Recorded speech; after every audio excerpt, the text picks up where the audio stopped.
আলহামদুলিল্লাহি ওয়াহদা والصلاة والسلام على من لا نبي بعد أما بعد فإن خير الحديث كتاب الله وخير الهدي هدي محمد صلى الله عليه وسلم وشر الأمور محدثاتها وكل محدثة بدعة وكل بدعة ضلالة وكل ضلالة في النار فأعوذ بالله من الشيطان الرجيم يا أيها الذين آمنوا أطيعوا الله وأطيعوا الرسول ولا تبطلوا أعمالكم عن عائشة رضي الله تعالى عنها قالت قال رسول الله صلى الله عليه وسلم من عمل عملا ليس عليه أمرنا فهو رد। সম্মানিত উপস্থিতি, সর্বপ্রথম আল্লাহ সুবহানাহু ওয়া তাআলার বারগাহে শুকরিয়া জ্ঞাপন করব যে আল্লাহ তাআলা জুমার সালাত আদায় করার লক্ষ্যে আমাদেরকে মসজিদে প্রেরণ করেছেন, যিনি বিচার দিবসের একক এবং একচ্ছত্র অধিপতি, সেই রব্বুল ইজ্জাতের বারগাহে শুকরিয়া জ্ঞাপনার্থে আমরা বলি আলহামদুলিল্লাহ।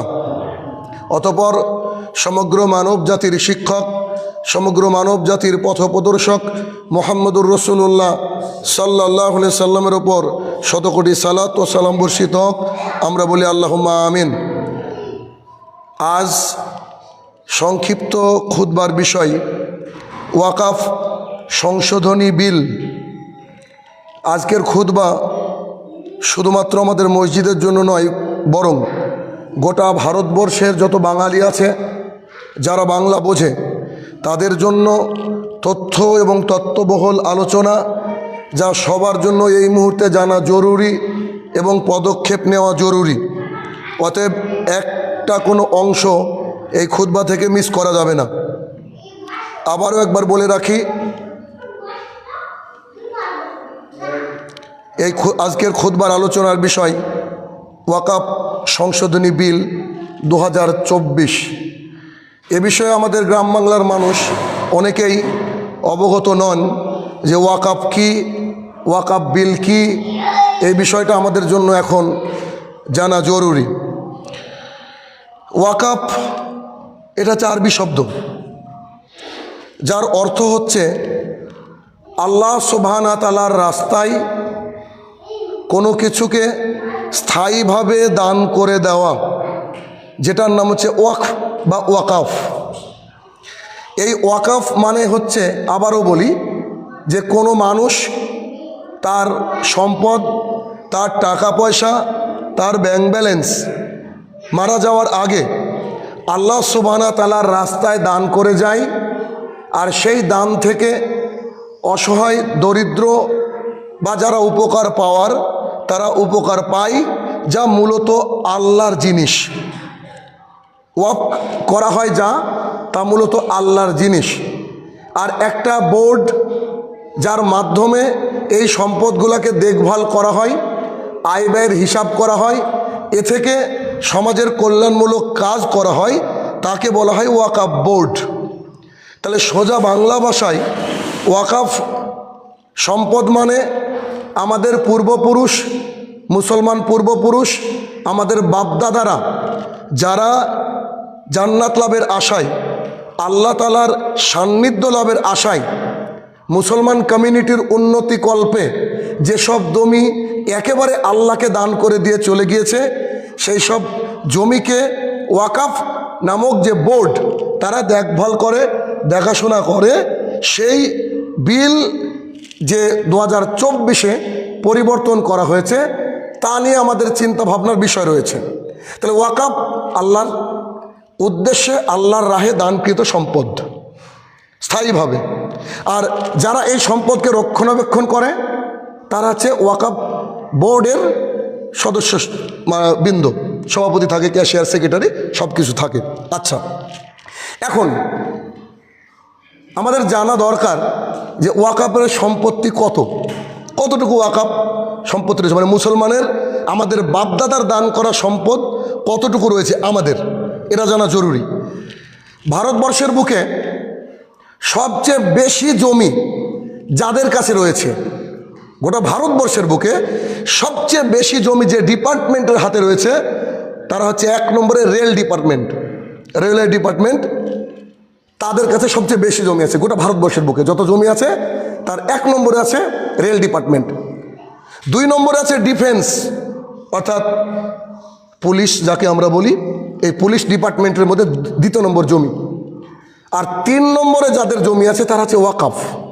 অর্থাৎ ভারতবর্ষের বুকে ওয়াকাফ সম্পত্তিতে মুসলমানদের যে সম্পত্তি ওয়াকাফ, সেই সম্পত্তির পরিমাণ 3য় অংশ, মানে 1 নম্বরে রেল, 2 নম্বরে ডিফেন্স, আর 3 নম্বরে আছে আমরা। কল্পনা করেন কত জমি এই ওয়াকাফ সম্পত্তি ছড়িয়ে ছিটিয়ে আছে গোটা ভারতবর্ষ জুড়ে। মোটামুটি একটা হিসাব করা হয় যে এই জমির পরিমাণ, ওয়াকাফ সম্পত্তি অর্থাৎ মুসলমানদের বাপদাদার দানকৃত জমির, আমি বারবার করে এই শব্দটা ইউজ করছি যাতে করে বুঝতে পারেন যে মুসলমানদের, আমাদের বাপদাদার দানকৃত সম্পদ তথা ওয়াকাফ সম্পদের বর্তমানে যে পরিমাণ উল্লেখ করা হয়েছে বা পাওয়া যাচ্ছে তা হচ্ছে প্রায় 9 লক্ষ একর জমি, যা গ্রামের মানুষের কল্পনার মধ্যে আসবে না এটা কত জমি হয়। মানে ভারতবর্ষের 3 নম্বর পজিশন, এত বড় দেশ। চিন্তা করেন এত জমি কার? আপনার আমার বাপ দাদা দান করে গেছে আল্লাহর রাস্তায়। আল্লাহ সুবহানাহু ওয়া তাআলা তো দুনিয়াতে এসে এগুলোকে দেখভাল করবেন না, তাই আল্লাহ সুবহানাহু ওয়া তাআলার যারা বান্দা, খাঁটি মুমিন বান্দা, তাদেরকে দায়িত্ব দেওয়া হয়েছে তোমরা এই জমিগুলোকে দেখো, উৎপাদন ফসল, উৎপাদিত টাকা, তার থেকে মুসলমান কমিউনিটি, পিছিয়ে পড়া যারা রয়েছে, অসহায় যারা রয়েছে, তাদের কল্যাণার্থে তোমরা কাজে লাগাও। এই হচ্ছে ওয়াকাফ সম্পদ এর পরিমাণ আর ওয়াকাফ কাকে বলে। আশা করছি ক্লিয়ার হয়েছে। এবার পরবর্তী বিষয়, আপনারা হয়তো জানেন যারা সোশ্যাল মিডিয়া কানেক্টেড, তারা অলরেডি বুঝে গিয়েছেন যে এই ওয়াকাফ সংশোধনী বিল ছিল কয়েকদিন আগ পর্যন্ত। এইটা কিন্তু আর বিল নাই, এটা এখন আইন। আপনার supreme court, high court, Lok Sabha, Rajya Sabha সব জায়গা থেকে সিগনেচার করে আমাদের সম্মানীয় রাষ্ট্রপতি, তিনিও কিন্তু দ্রৌপদী মুর্মু, তিনি কিন্তু সাইন করে দিয়েছেন। এটা কিন্তু এখন বিল হয়ে গেছে, বিল নয়, এটা আইন হয়ে গেছে। বিলটা আইন হয়ে গেছে। এখন পরিস্থিতি খুব ভয়াবহ। তো পরিস্থিতি কেন ভয়াবহ, কি কারণে, এটা জানার দরকার। এই ওয়াকাফ যে আইন তা ভারতবর্ষে লাগু হয়েছে বা মোটামুটি চলে 1995 সাল থেকে, মানে ওয়াকাফ অ্যাক্ট অফ 1995, যেটাকে পরবর্তী সময় 2013 সালে একবার সংশোধন করা হয়েছিল। কেননা কোনো আইন মাঝে মাঝে সংশোধিত হয়। তো 1995 সাল থেকে সংশোধন হয়েছে 2013, যেটাকে ফাইনালাইজ করা হয়েছে। ফাইনালাইজ করার পর আমাদের দেশের বর্তমানে থাকা মানে যারা সরকার, তারা চাইছে যে এই আইনে আবারও কিছু পরিবর্তন করব। তারা চাইছে কি আবারও কিছু সংশোধন করব, পরিবর্তন করব। ভালো কথা, পরিবর্তন করেন। তবে তারা পরিবর্তন করে যে 5টা পরিবর্তনের কথা উল্লেখ করে এই বিলকে আইন বানিয়েছে, সেই 5টা সংশোধন, অ্যামেন্ডমেন্ট, এটা যে আমাদের জন্য কত ক্ষতিকর, কত ভয়ঙ্কর হতে পারে তা আপনাদেরকে সংক্ষিপ্তভাবে সাবলীল ভাষায় একটু বলার চেষ্টা করব। তার আগে একটু বলি যে আমাদের ওয়াকাফ সম্পত্তির পরিমাণ প্রায়, আমি বললাম 9 লক্ষ একর, যেখান থেকে আমাদের বার্ষিক আয়, সাসার কমিটির রিপোর্ট অনুযায়ী বার্ষিক আয় আসার কথা 12,000 কোটি টাকা আসার কথা, 12,000 কোটি টাকা আসার কথা সাসার কমিটির রিপোর্ট। কিন্তু সেখান থেকে আমাদের আসে মাত্র 100 কোটি টাকা। তার মানে বোঝা যাচ্ছে এই জমি কেউ না কেউ দখল করে আছে, কোনো প্রমোটার দখল করে আছে, সরকারের বড় বড় স্থাপনা দখল করে আছে, অথবা যারা ওয়াকাফ বোর্ডের সদস্য, আমাদের মুসলমান এই মুতোয়াল্লি যারা দেখভাল করে, তাদের মধ্যে কিছু শয়তান আছে যারা জাল দলিল করে এই জমিকে বিক্রি করে, অথবা সামান্য কিছু নামে মাত্র ভাড়ায় এই জমি খাটিয়ে তাদের সাধ্য সিদ্ধি করে। পরিস্থিতি তাহলে কোন দিকে যাচ্ছে চিন্তা করেন। এবার সরকার, মুসলমান দরদি সরকার আমাদের দেশের, 2014 সাল থেকে আমরা দেখছি যে মুসলমানের কত কত উপকার করেছে, এটা বলার অবকাশ রাখে না, গোটা বিশ্ব দেখছে। তারা মুসলমান দরদি হয়েছে বেশ কয়েক বছর থেকে। মুসলমান দরদি হয়ে বলছে তোমাদের বাপদাদার সম্পত্তি মানছি, তোমরা ঠিকঠাক দেখভাল করছো না, অথবা আমরা একটু ইন্টারফেয়ার করব। পৃথিবীর কোনো মন্দিরে একজন মুসলমান সদস্য রাখা হয়নি, অথচ তারা কি আইন করেছে একবার শুনলে আপনার চক্ষু চড়ক গাছ হবে। পরপর 5টা পরিবর্তন তারা করেছে।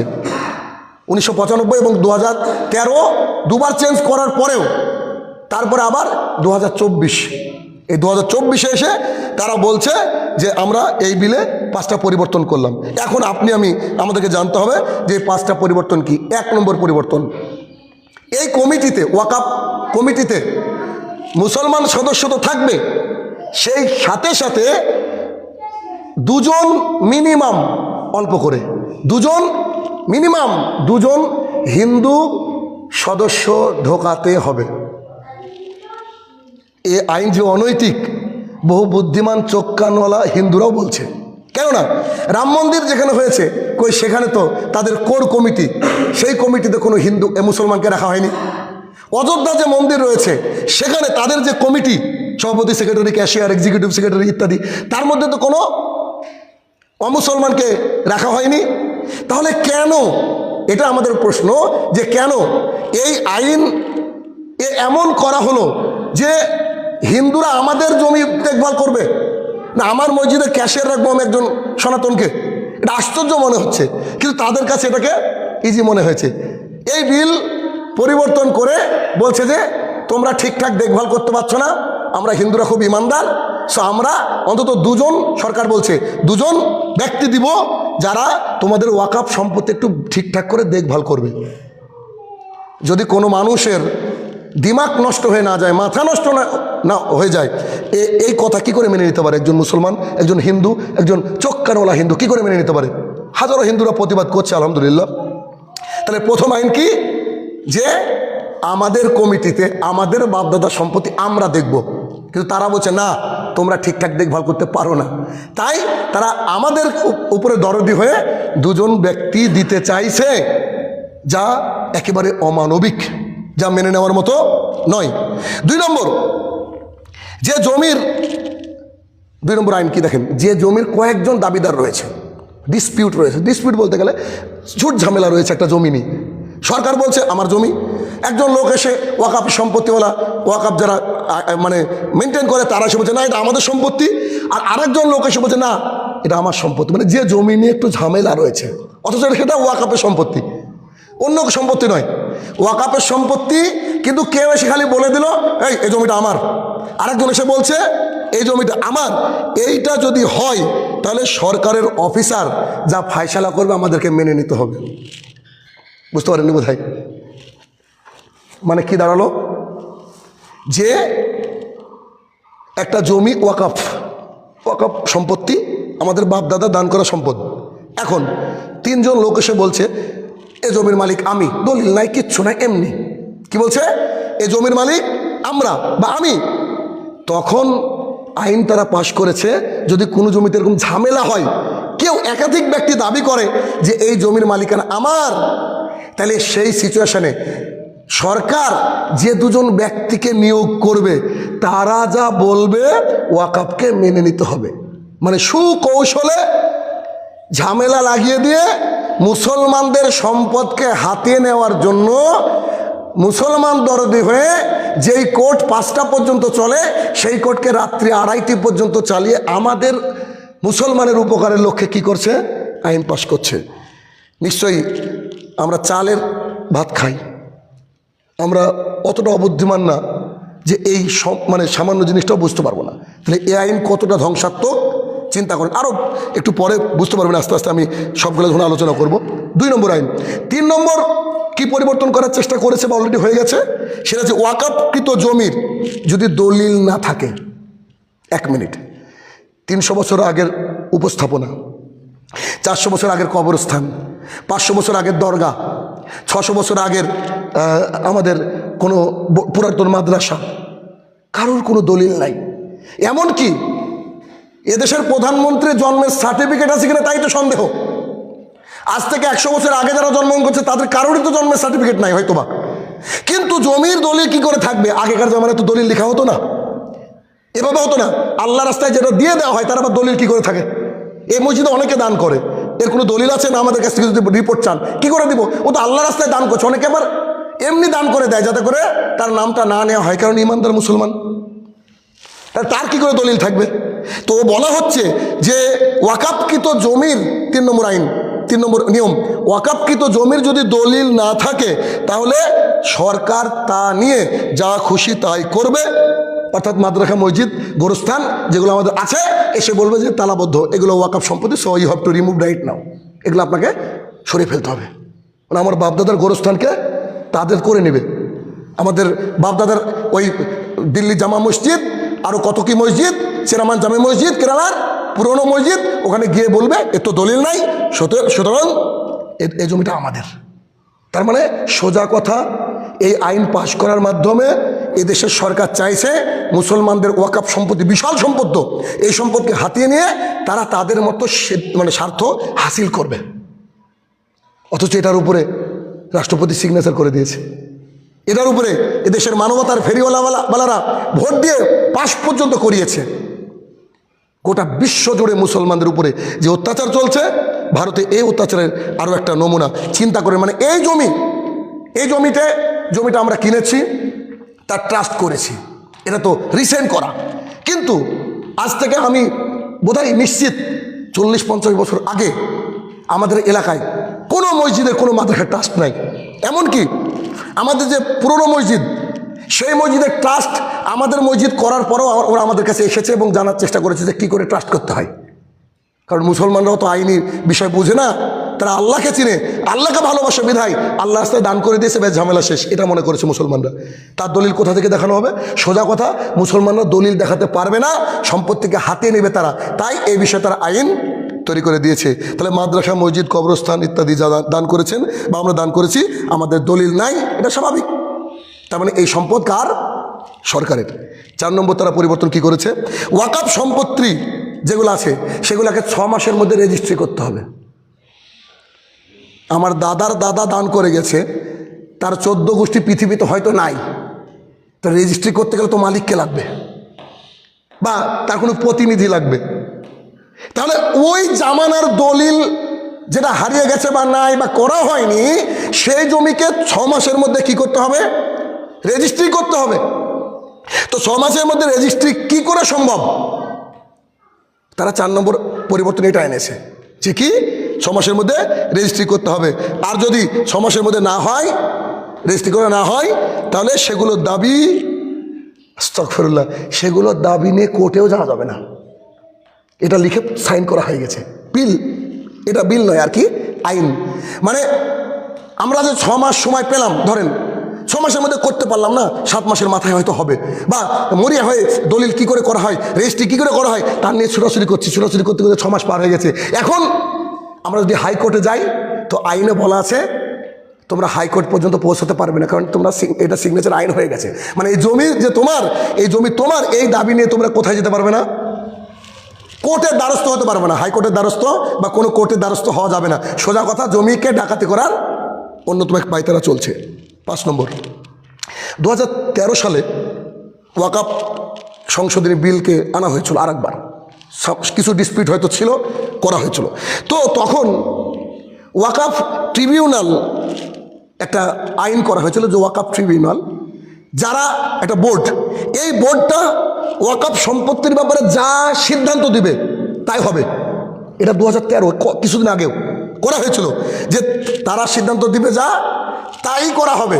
কিন্তু এই নতুন বিলে কি করা হচ্ছে, যে ওই ওয়াকাফ ট্রিবিউনালের মধ্যে মুসলমান সদস্য আছে, তো তাদের সম্পত্তি তারা যা সিদ্ধান্ত দেবে তাই তো হওয়া উচিত।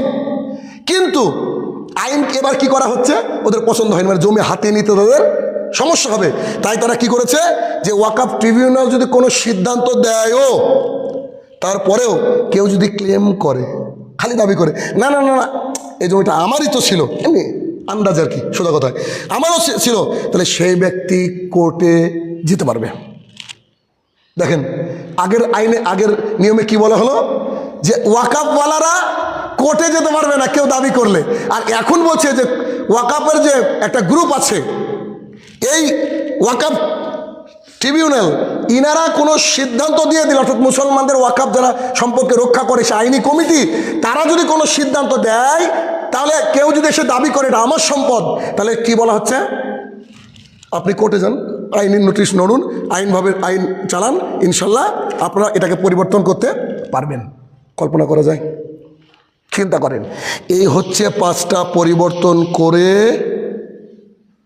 বিল এখন আইন।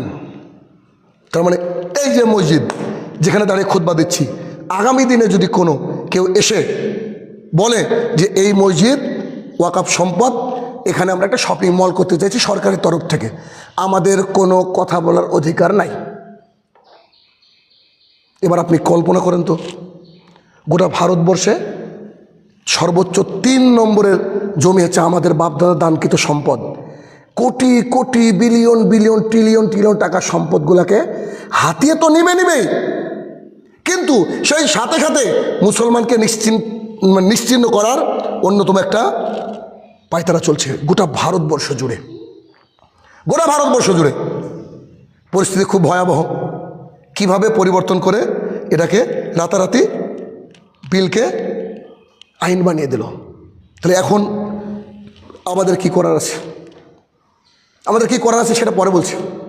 তার আগে একটু বলি, সেটা হচ্ছে যে সরকার বলতে চাইছে যে এই যে 5টা পরিবর্তন করেছে সরকার বলতে চাইছে যে না, মুসলমানের উপকারের জন্য মুসলমানের মহিলাদেরকে এখান থেকে দেখভাল করা হয় না, এতিমদেরকে দেখভাল করা হয় না, অথবা আমরা মুসলমানদের উপকারের জন্য এই আইন পাশ করছি। কার জন্য? উপকারের জন্য। আচ্ছা দেখি সরকার আমাদের জন্য কী কী উপকার করেছে। 1, ট্রিপল তালাক, এটা মুসলমানদের উপকার করেছে, যেটা আমাদের সংবিধানে রয়েছে, কোরআনে, তাকে উল্টো করে দিয়েছে, ট্রিপল তালাক আইন পাশ করে দিয়েছে। আর্টিকেল 370 মানে 370, আর্টিকেল 370 পাশ করে নিছে। এনআরসি, সিএ, এগুলো সব মুসলমানের জন্যই তো। ওদের নেতামন্ত্রীর ভাষণগুলো মনে নাই যে মুসলমানদের যদি কোনো দলিল না থাকে, জন্ম সার্টিফিকেট না থাকে, বাপদাদার কোনো কিছু না থাকে, তো মুসলমানদেরকে তাড়িয়ে দেবো আর হিন্দুদেরকে জায়গা দেবো, এটা আমাদের জন্যই তো। কি সুন্দর আইন। তারপরে সিএ, এসিএ, তারপরে আরও আপনার রাম মন্দির, কিছুদিন আগে বাবরি মসজিদকে রাম মন্দির করে দিল, কি সুন্দর আইন। তারপরে ওই যে ইউনিকোড সিভিল সার্ভিস, ইউসিসি, এগুলো আমাদের জন্য করা হয়েছে। সরকার বলছে আমরা মুসলমান মহিলাদেরকে তাদের প্রাপ্যকে বুঝিয়ে দেওয়ার জন্য চেষ্টা করছি, মুসলমানদেরকে সাহায্য করছি। কিন্তু আমাদের প্রশ্ন, আম জনতার প্রশ্ন, বিলকিস বানুকে যারা ধর্ষণ করেছিল, সেই বিলকিস বানুর ধর্ষকদেরকে ফুলের মালা দিয়ে বরণ করে নিয়েছে সরকার। বিলকিস বানু এত মুসলমান, তার ধর্ষককে কি করা হয়েছে? ফুলের মালা দিয়ে বরণ করে নেওয়া হয়েছে, সংবর্ধনা দেওয়া হয়েছে। মনে আছে 8 বছরের মেয়ে মন্দিরের মধ্যে 7-8 দিন ধর্ষণ যারা করেছিল, তাদেরকে নিয়ে রাস্তায় মিছিল বের করেছে। দে ডিড গুড জব, তারা ভালো কাজ করেছে। আফরাদুলকে হত্যা করেছে একই, জুনাইদকে শেষ করেছে একই। তার মানে সরকার যা দাবি করছে এটা পুরোপুরি একেবারে একটা মিথ্যা দাবি। এ সরকার কখনোই আমাদের পক্ষে কোনো কাজ করে যাচ্ছে না, বরং মুসলমান নিধনের অন্যতম একটা পায়তারা করছে, অন্যতম পায়তারা। তাহলে এখন এই বিল কি সংবিধান বিরোধী নয়? এটা তো কোরআন হাদিস অনুযায়ী আমাদের বাপদাদার সম্পত্তির ব্যাপারে মানবতা দিয়ে দেখলাম। সংবিধান যদি দেখি, সংবিধানের ধারা 25, সংবিধানে তো ধারা আছে, সংবিধানের ধারা 25 নম্বর ধারায় সংবিধান, ভারতবর্ষের সংবিধান। হিন্দু লিখেছেন আম্বেদকর, তিনি বলে গিয়েছেন সংবিধানের ধারা 25-এ বলা হয়েছে যে পৃথিবীর এদেশের সবাই তার ধর্মীয় স্বাধীনতা পাবে। একটা হিন্দু তার ধর্ম পালন করতে পারবে, কেউ বাধা দিতে পারবে না। একটা খ্রিস্টান তার ধর্মীয় স্বাধীনতা পাবে, একজন মুসলমান তার ধর্মীয় স্বাধীনতা পাবে, সংবিধান বলছে।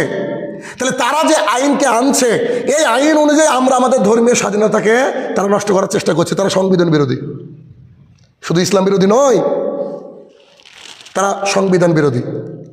ধারা 26, এই ধারা 26-এ কি বলা হয়েছে? বলা হয়েছে যে কোনো ধর্মের মানুষ তাদের প্রতিষ্ঠানকে তাদের নিজের ইচ্ছা মতো চালাতে পারে। অর্থাৎ আমার মসজিদকে কি করে চালাবো, দ্যাটস আওয়ার ওন ম্যাটার। এটা আমাদের নিজের দায়িত্ব, নিজের কর্তব্য। কি করবে এটা অন্য কেউ ইন্টারফেয়ার করবে না। সংবিধানের ধারা 26। কিন্তু এই আইনে যে 5টা আমি পরিবর্তনের কথা বললাম, এই আইনটা হয়ে গেল। আইনে কি বলা হয়েছে যে আমার মাদ্রাসা, আমার মসজিদ এসে তারা নাকি দেখভাল করবে, তারা নাকি দেখভাল করবে। মানে চিন্তা করে দেখেন আজকে পরিস্থিতিটা কোথায় পৌঁছে গিয়েছে। তাহলে এই অবস্থায় এখন আপনার আমার মনের মধ্যে প্রশ্ন যে আমাদের করণীয় কি, আমরা কি করব? আমরা আল্লাহর কাছে দোয়া তো করবই, আরও কিছু কাজ করব। আল্লাহ তাআলা আমাদেরকে এইগুলো বুঝে আমাদের বাপদাদার সম্পত্তিকে রক্ষা করার তৌফিক আদা করুক। আল্লাহুম্মা আমিন।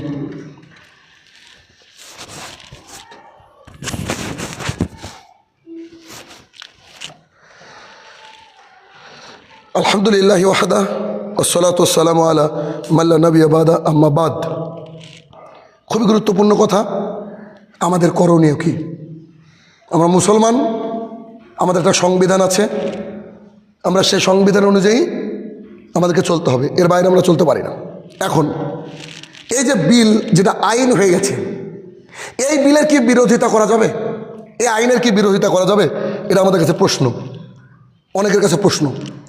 যে এটার গোটা ভারতবর্ষ জুড়ে আন্দোলন চলছে, আজকেও আন্দোলন আছে, 14 তারিখও বহরমপুর আন্দোলন আছে, 26 তারিখও কলকাতা, দিল্লি, বিভিন্ন জায়গায় আন্দোলন আছে, গতকালকেও কেরালায় আন্দোলন হচ্ছে। গোটা ভারতবর্ষ জুড়ে এই যে আন্দোলন চলছে, এই এখন আমাদের করণীয় কি?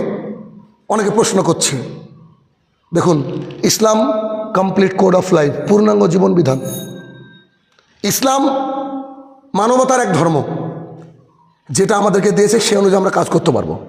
কিন্তু প্রশ্ন এখানে একটু পেছনে নিয়ে যায় আপনাদেরকে, কারণ কোরআন আর সুন্নাত হিন্দু অমুসলমানরা মানবে না, তো তাদেরকে তাদের জিনিসদের জবাব দিতে হবে। কারণ এই খুতবা আজকে গোটা ভারতবর্ষের বাঙালিদের জন্য বলেছি। সেটা কি? 1930 সাল গান্ধীজি 1930 সালে এদেশে ব্রিটিশ সরকার একটা আইন পাশ করেছিল, যাতে বলেছিল যে লবণ আমাদের কাছ থেকে খেতে হবে। গান্ধীজি বলেছিল, এই মানে ব্রিটিশরা বলেছিল।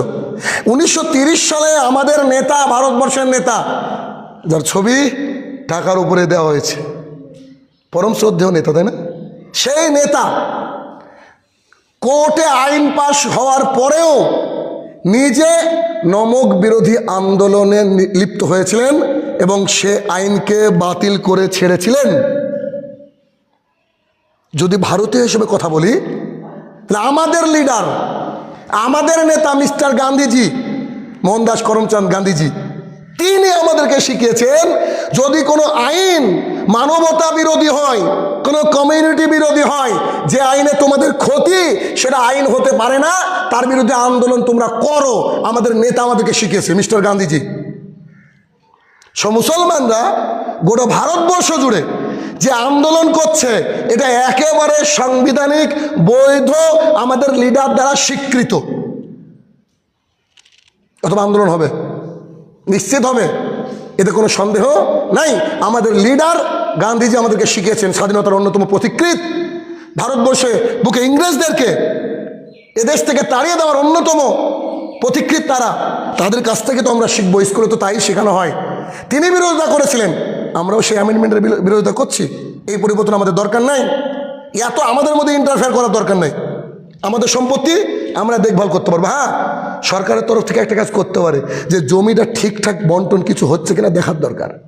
শুনলে তাজ্জব হয়ে যাবেন, ভারতবর্ষের বুকে সবচেয়ে কোটিপতি লোক, সবচেয়ে বড় লোক, যার নাম হচ্ছে মুকেশ আম্বানি, তার ওই যে বিশাল বাড়িটা, সেটাও আমাদের সম্পত্তিতে, ওয়াকফ সম্পত্তিতে।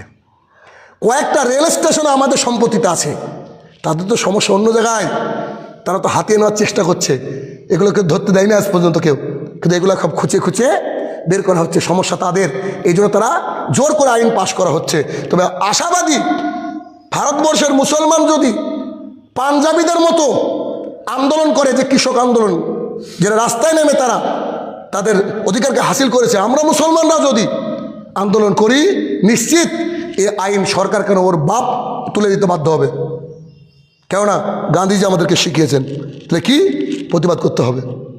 2 নম্বর করণীয়, প্রতিবাদ করতে হবে সুশৃঙ্খলভাবে। আবু হুরায়রা রাদিয়াল্লাহু তাআলা আনহু বলেন, রাসূল সাল্লাল্লাহু আলাইহি ওয়াসাল্লাম বলেছেন, আল্লাহর কসম করে বলছি সেই ব্যক্তি মুমিন নয় যার হাত থেকে তার প্রতিবেশী নিরাপদ নয়। বহুবার শোনা হাদিস, আপনাদের জানা হাদিস। অথবা এই আন্দোলন করতে গিয়ে কোনো রকমের কোনো সরকারি সম্পদ, নিজেদের বা পরের সম্পদ ভাঙচুর, অপরের সাথে ঝামেলা জড়ানো, কোনো সম্পদকে ভাঙচুর, রাস্তা অবরোধ করে মানুষকে কষ্ট দেওয়া, এগুলা করা যাবে না, এগুলো করা যাবে না। তবে রাস্তায় চলতে গিয়ে একটু যানজট হতে পারে, এটা স্বাভাবিক বিষয়। কারণ হাজারো মুসলমান যখন রাস্তায় নামবে, স্বাভাবিক একটু অবরুদ্ধ হবে। কেন? মুসলমান তার অধিকার লড়াইয়ের জন্য নামবে। তাহলে মুসলমানরা মধ্যমপন্থী মুসলমান হবে, প্রতিবাদ করবে, কিন্তু কোনো কিছুর ভায়োলেন্ট করবে না, যাতে করে জাতির কোনো অসুবিধা হয়। কারণ মুসলমানের কাছে গোটা পৃথিবী সুরক্ষিত। 3, আল্লাহর কাছে বেশি বেশি করে সাহায্য চাইতে হবে। আল্লাহর কাছে কী করতে হবে?